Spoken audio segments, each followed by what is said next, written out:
Test نہ کرا کے دوائی نہ کھانا، یہ کچھ ایسی ہے. یا اور یہ جو سب سے بڑا فیکٹر جو میں آپ کو بتانا چاہوں گا وہ اسموکنگ بھی ہے. سگریٹ اسموکنگ بھی ایک بڑا رسک فیکٹرس ہے جو گیسٹرک کینسر جو ہے وہ کاز کرتے ہیں. اس کے علاوہ جو کچھ وائرسز بھی ہے اور جو دوسری چیزیں ہیں، کچھ ڈرگس بھی ہیں، کچھ جن کی وجہ سے السر ہو کے کرونک بن کے پھر وہ کینسر میں بھی کنورٹ ہو جاتے ہیں. تو یہ بہت سارے ایسے فیکٹرز ہیں جس کی وجہ سے جو ہے وہ مین علامات یہی ہیں جس کی وجہ سے. صحیح جی. خوراک میں ایک تو دیسی فوڈ کی اکثر ہم بات کرتے ہیں نا، آج کل رجحان سافٹ ڈرنکس کا زیادہ ہے. جس طرح آپ نام نہیں لیں گے لیکن جوسز ہیں، یہ آپ کے دوسرے جو بیوریجز ہیں، تو یہ بھی ٹھیک نہیں ہے، ان سے بھی اوائڈ کرنا چاہیے. بالکل جی. اب میں نے کہا کہ جتنے فیٹی میلز ہیں اور یہ سافٹ ڈرنکس ہیں جن کے اندر کچھ ایسے کیمیکلز ہوتے ہیں، کارسینوجنس ہوتے ہیں، جو آپ زیادہ استعمال کرنے کی وجہ سے ان کی وجہ سے معدے کا السر ہو جاتا ہے. اور یہی السر پھر بعد میں جب آپ کرونیسٹی میں چلا جاتا ہے تو وہ کینسر کی شکل میں تبدیل ہو جاتا ہے.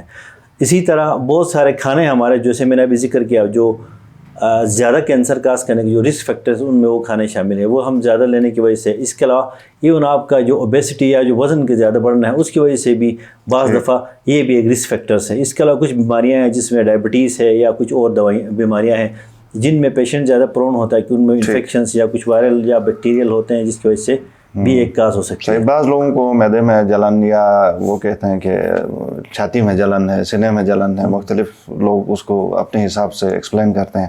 تو اگر اس طرح کی جلن زیادہ ہو تو بھی تھوڑا سا پریشان ہونا چاہیے، ڈاکٹر سے دکھانا چاہیے. یہ ابتدائی سمٹمز ہیں. معدے کی جو بھی علامات ہیں جس کے ساتھ مریض بار بار ڈاکٹر کے پاس اس کو جانا پڑتا ہے دوائیاں کھانے کے باوجود بھی، جیسے میں نے کہا کہ اگر ان میں سے ایک آدھ بھی کوئی الارم فیچرز ہیں، مثلا مریض کو کھانے پینے کی جو ہے وہ طلب بالکل ختم ہو جاتی ہے، اس کا وزن آہستہ آہستہ وہ محسوس کر رہا ہے کہ کپڑے اس کے ڈھیلے پڑ رہے ہیں، وزن میں کمی ہے، کام کاج یا روٹین کے ورک میں جو ہے وہ دشواری پیش آ رہی ہے، تو اس صورتحال میں مریض کو فوراً ڈاکٹر کے پاس ریویو کرنا چاہیے. اس کی وجہ یہ ہے کہ میں 2017 سے یہاں پہ کام کر رہا ہوں گیسٹرونٹرالوجسٹ. تو میں نے بتحاشا مریض ہم نے یہاں پہ ڈائگنوز کیا انڈوسکوپیکلی.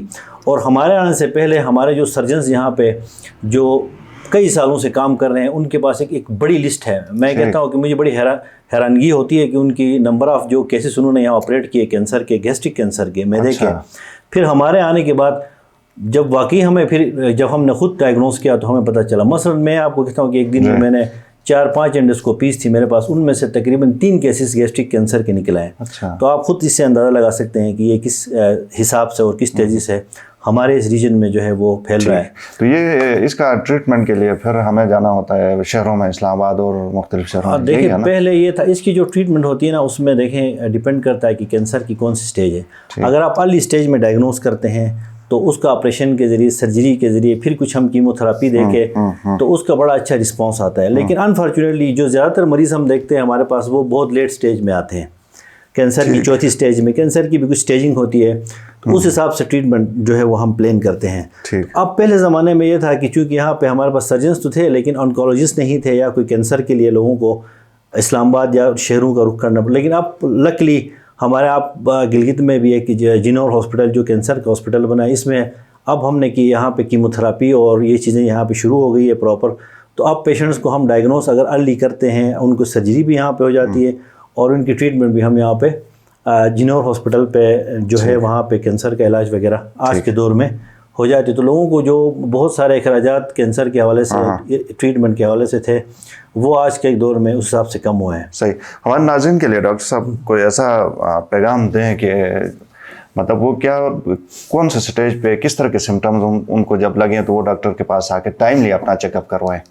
بالکل جی، یہ بہت ضروری آپ نے سوال پوچھا ہے. اور میرا یہی کہنا ہے کہ میں ہر دفعہ یہی کہتا ہوں، میرے پاس جو مریض بھی آتے ہیں تو جو بھی علامات معدے کے حوالے سے اگر پرولانگ کر جاتی ہیں یا کرونیسٹی میں جاتی ہیں، بار بار معدے کی تکلیف ہوتی ہے، اور ان میں سے جو میں نے بتائی کہ کوئی بھی الارم فیچر اگر مریض میں یا مریضوں کے کسی رشتہ دار میں اس طرح کی علامات اپیئر ہو جاتی ہیں تو ان کو چاہیے کہ وہ فوراً جو ہے وہ اپنے ڈاکٹر سے رجوع کریں. اور آج کے دور میں الحمدللہ ہمارے پاس گلگت میں انڈوسکوپی کی سہولت بھی ہے، ہمارے پاس جو ہے وہ ایک اچھا کینسر ہاسپٹل بھی ہے، سرجنز بھی ہمارے پاس کمپیٹنٹ سرجنز کی ایک بڑی ٹیم ہے.